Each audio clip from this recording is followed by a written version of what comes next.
네, 오늘 말씀은 어제에 이어서 굉장히 유명한 말씀이고 어떻게 보면은 기독교에서 가장 중요한 말씀이다라고 할 수 있는 말씀입니다. 우리가 너무나 많이 읽어왔고 외우고 있고 들어왔던 그 이야기, 그 말씀인데 오늘은 이 말씀의 좀 배경 설명을 통해서 앞뒤로 어떤 일이 일어났는지를 우리가 좀 생각해 보면서 이 말씀의 조금 더 진실한 진정한 의미를 우리가 한번 찾아보려 합니다. 성경도 다른 책들과 마찬가지입니다. 어떻게 보면은 앞뒤 문맥을 파악을 해야지 이해할 수 있고, 보다 정확한 의미들을 알 수 있기 때문에 이 전에 어떤 일이 있는지 우리가 한번 생각해 보시죠. 요한복음에서 예수님의 공식적인 사역 자체는 사실 성전 정화로 시작합니다. 다른 마테마가 누가에서는 성전 정화가 좀 끝부분에 나오지만 요한복음 보면은 거의 처음에 나오죠. 예수님의 사역 시작 자체가 성전 전화로 합니다. 그 전에 뭐 제자들을 모으셨고 가나 혼인 잔치가 있긴 하지만 공식적인 어떤 그런 사역은 성전 정화로 시작합니다. 이게 함의하는 바가 크죠. 말이 좋아서 성전 정화지 사실 거기서 장사하고 있던 사람들한테는 날벼락이나 마찬가지죠. 그냥 깽판 치는 거나 마찬가지입니다. 성전 관리자들 입장에서는 이렇게 다 때리고 부시고 있는 예수님 보면서 이게 무슨 일이지? 정말 황망했을 겁니다. 성전에서 사실 비둘기 팔고 양도 팔고 돈도 바꿔주던 그 사람들은 사실 그냥 허가를 받고 하는 거였거든요. 누구한테 허가를 받았나요? 바로 그 당시 사회 지도자들이었던 성전 관리자들, 즉 사내들인 공의원들, 제사장들, 서기관들, 그 사람들한테 허가를 받았습니다. 허가 받고 하는 일이에요. 그런데 이 사람들을 쫓아내면서 사내들인 공의원들한테 허가를 받았던 이 사람들을 쫓아내면서 너희들이 성전을 성전이 아니라 강도들의 소굴로 만들었다라고 외친다는 것은 어떻게 보면은 권위에 대한 도전이죠. 굉장히 위험한 발언입니다. 사내들인 공의원들, 제사장들, 서기관들 이 사람들하고 싸우자라고 말하는 거나 다름없습니다. 이 사람들은요, 바리새인들, 제사장들, 서기관들, 사내들인 공의원들 이 사람들은 성전에 목숨을 거는 사람들이었습니다. 자세하게 이야기하면 너무나 길지만 에스겔서를 보면 하나님의 영이 성전을 떠나는 장면이 나옵니다. 초반에 보면 하나님의 영이 성전을 떠나요. 그때 이후로 이 사람들은 어떻게 하든지 제대로 된 성전을 만들고 그리고 겸비하고 율법 잘 지켜서 하나님이 다시 그들 가운데로 임하시기를, 성전 가운데로 임하시기를 기다리는 거예요. 이게 지금 이 성전 관리자들의 가장 주 목적이었습니다. 그것만이 살 길이라고, 이스라엘이 살 길이라고 여겼어요. 그런데 이런 사람들한테 예수님이 말씀하십니다. 너희가 성전을 성전이 아니라 강도의 소굴로 만들었다. 이거는 정말 이 힘이 있는 자들, 이 사내들인 공의원들 입장에서는 정말 싸우자라는 말로 들렸겠죠. 그냥 이 사람들 보기에는 일개 갈릴리 촌 출신의 젊은이가 할 수 있는 말이 아니었습니다. 그런데 이 상황에서 정말 일촉즉발의 이 상황 가운데서 밤에 니고데모가 찾아옵니다. 사내들인 공의원이었던 니고데모가 찾아와요. 한밤에 대놓고 낮에 찾아올 수는 없으니까 이게 낮에 찾아와서 사람들이 보면은 이거를 굉장히 정치적으로 읽힐 수 있는 일이기 때문에 한밤에 아무도 안 볼 때 찾아옵니다. 그리고 이 니고데모, 사내들인 공의원의 일원이었던 니고데모가 예수님한테 말합니다. 2절 보면 2절 말씀 한번 보겠습니다. 그가 밤에 예수께 와서 이르되 라삐여 우리가 당신은 하나님께로부터 오신 선생인 줄 아나이다. 하나님이 함께하지 않으시면 당신이 행하시는 이 표적을 아무도 할 수 없음이니이다. 아멘. 여기에서 나오는 우리가 당신이 하나님께서 온 선생인 줄 아시나이다 했는데 우리가 사내들인 공의회 전체는 아닐 겁니다. 그럴 수는 없겠죠. 그 사람들은 지금 화가 나 있을 겁니다. 그런데 사내들인 안에서의 한 무리가 사내들인 전체에 대해서 뭔가 불만을 가지고 있었고 그리고 사내들인을 무너뜨릴 만한 이런 행동을 한 예수님께 어떻게 보면 정치적인 손을 내민 거라고 볼 수 있겠죠. 그러니까 지금 니고데모의 이 행동의 근간에는 뭐가 있냐면 어떤 정치적인 생각들이 있는 겁니다. 내가 사내들인 공의원에서 뭔가 힘을 얻기 위해선 이 젊은이랑 손을 잡고 뭔가 해보면 되겠다. 아마 그런 식으로 생각하고 온 걸로 읽힙니다. 그런데요, 여기서 지금 이 상황에서 니고데모가 지금 하고 있는, 손 내밀고 있는데 이 상황에서 예수님의 대답은 어떻게 보면은 이 대화에선 완전히 맥락이 없어요. 전혀 상관없는 것 같은 말을 합니다. 3절 말씀 한번 이렇게 읽어보겠습니다. 예수께서 대답하여 이르시되 진실로 진실로 내게 이르노니 사람이 거듭나지 아니하면 하나님의 나라를 볼 수 없느니라. 아멘. 전혀 대화가 지금 이어지지가 않죠. 우리는 당신이 하나님께로부터 온 줄 안다. 그러니까 결국에는 아마 니고데모가 하고 싶었던 말은 당신과 우리가 손을 잡자. 그리고 뭔가 해보자. 이런 말이었을 텐데 예수님은 뭔가 여러 단계들을 그냥 뛰어넘어 버렸어요. 다 뛰어넘어서 핵심을 딱 집으십니다. 요한복음 보면은 예수님 항상 이러세요. 사람은 항상 격가지로 둡니다. 말의 중심을 못 찾아. 내가 뭘 원하는지도 몰라요. 그런데 예수님은 그 모든 것들을 확 뛰어들어가서 네가 원하는 것이 무엇이냐.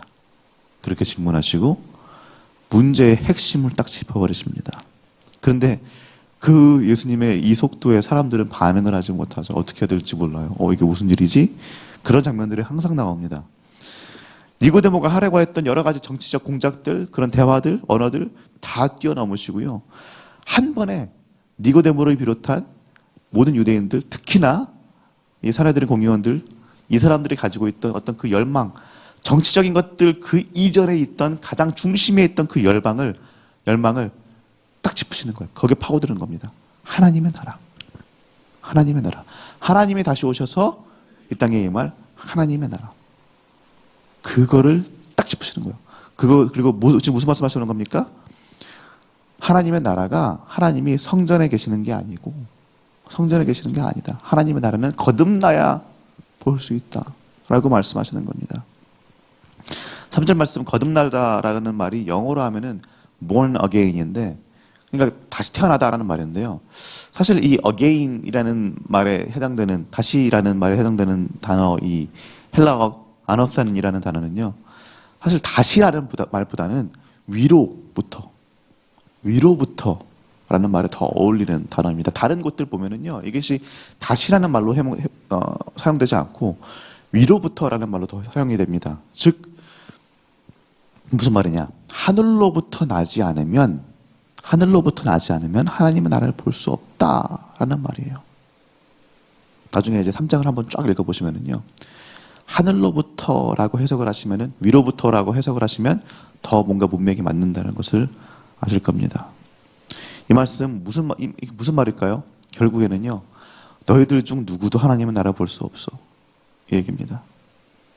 너희들은 육으로 5절부터 보면 예수님 말씀하시는 게 너희는 육에서 나온 자들, 땅에서 나온 자이기 때문에 결국에는 하나님의 나라 너희들은 볼 수 없어. 이 말입니다. 그러면 누가 하늘에서 태어났다는 말입니까? 3장 13절 보면 나오죠. 하늘에서 내려온 자, 곧 인자 외에는 하늘에 올라간 자가 없느니라. 인자는 특히 요한복음에 예수님께서 자기 자신을 부르시는 그 호칭인데요. 결국에 이 얘기는 뭐냐면요. 예수님만 하나님 나라의 담지자란 말입니다. 다른 건 누구도 하나님 나라에 들어갈 수 없고 볼 수 없고 예수 그리스도만 하나님 나라를 볼 수 있다는 말입니다. 이 맥락에서 우리가 오늘 읽은 말씀인 3장 16절을 봐야 합니다.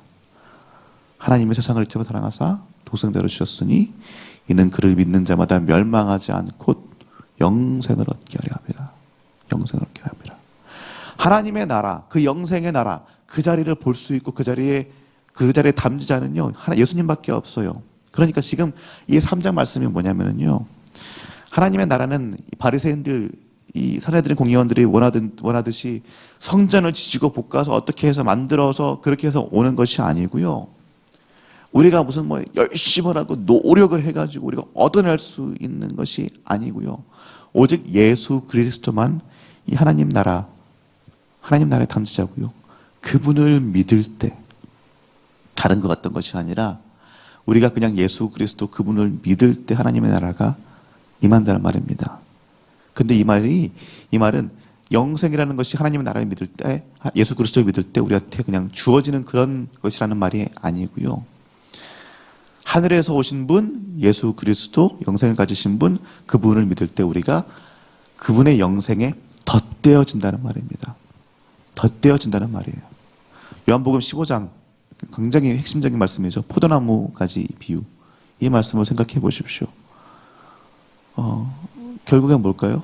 정말 포도나무에 우리가 가지로서 덧대어지듯이 그렇게 되듯이 우리가 예수님의 그 삶, 예수님의 그 생명, 그 영생에 덧대어져서 이제는 우리가 이 땅의 삶을 사는 것이 아니라 그 유한한 인간으로서의 삶을 사는 것이 아니라 예수 그리스도의 그 삶에 동참해서 그렇게 사는 것이란 말입니다.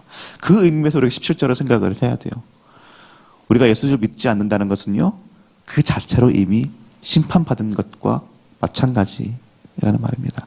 유한함이라는 심판을 받은 것과 마찬가지란 말이에요. 하나님은 능동적으로 뭔가 세상을 심판하시려고 그러실 필요가 없어요. 이미 세상을 심판받았습니다. 그 가운데서 그 심판당한 세상을 구하시려고 예수님을 우리에게 보내신 것입니다. 그리고 우리가 그분을 믿음으로 말미암아서 하늘로부터 오신 그분을 믿음으로써 그분께 덧대어질 때 하나님의 나라 그 영생에 참여할 수 있다라는 말입니다. 성도님들, 바리새인들, 사내들이 공의원들, 이 사람들은 어떻게든지 성전을 살려가지고 하나님의 임재를, 하나님의 나라를 얻어내려고 했습니다. 그런데 그게 아닙니다. 우리도 노력으로 더 잘 믿어야지, 더 잘해야지, 더 잘 섬겨야지, 그런 것으로 하나님의 나라에 가는 것이 아닙니다. 얻어내는 것이 아닙니다. 오직 우리를 위해서 십자가에서 죽으시기까지 사랑하신 하늘로부터 오신 그분 예수 그리스도를 믿음으로 그분께 덧대어지면 됩니다. 이 복음은 차별이 있는 게 아닙니다. 하나님이 착한 사람들을 사랑하사 독생자를 주셨으니 이게 아니잖아요. 세상을 사랑하사, 세상을 사랑하사라는 말입니다. 교인을 사랑하사? 아닙니다. 교회를 사랑하사? 아닙니다. 세상을 사랑하사. 이 썩어있는 이 세상, 계속해서 창조주를 거부하고 정말 악으로 가득 찬 이 세상을 사랑하셨고 이 세상을 위해서 자기 아들을 보내셨다는 말입니다. 이 말은 우리가 이 복음을 먼저 받은 우리가 가만히 있으면 안 된다는 말입니다. 이 세상을 사랑하시는 하나님을 위해서 우리도 이 세상에 나가야 됩니다. 그리고 이 세상에서 이 복음, 이 기쁜 소식을 전해야 한다라는 말입니다. 그럴 가치가 있는 소식이라는 말입니다. 그러니 사랑하는 우리 시온교회 성도님들, 노력을 통해서 쟁취하려고 하지 마십시오. 편안함 가운데 있으십시오. 자유함 가운데 있으십시오. 우리가 섬기고 우리가 무엇인가를 예수 그리스도를 위해서, 교회를 위해서 하는 것은 이미 주어진 구원을 가지고 거기에 대한 기쁨으로 섬기는 것이지 구원을 쟁취하기 위해서가 아닙니다. 구원은 그렇게 되는 것이 아닙니다. 그러나 이렇게 거저 우리가 받았으니, 거저 예수 그리스도의 희생으로 구원을 받았으니 우리가 그 구원을 붙들고 우리도 세상 속에서 만나는 그 많은 사람들, 우리가 우리 눈앞에서 항상 주위에서 인사하고 이야기를 나누는 그 사람들한테 이 기쁜 복음을 전할 수 있는 그런 복음의 담지자들, 하나님 나라의 담지자들, 예수 그리스도께 덧대어진 그런 사람들이 되기를 예수 그리스도 이름으로 축원합니다. 이제 말씀을 생각하며 우리 같이 기도하도록 하겠습니다.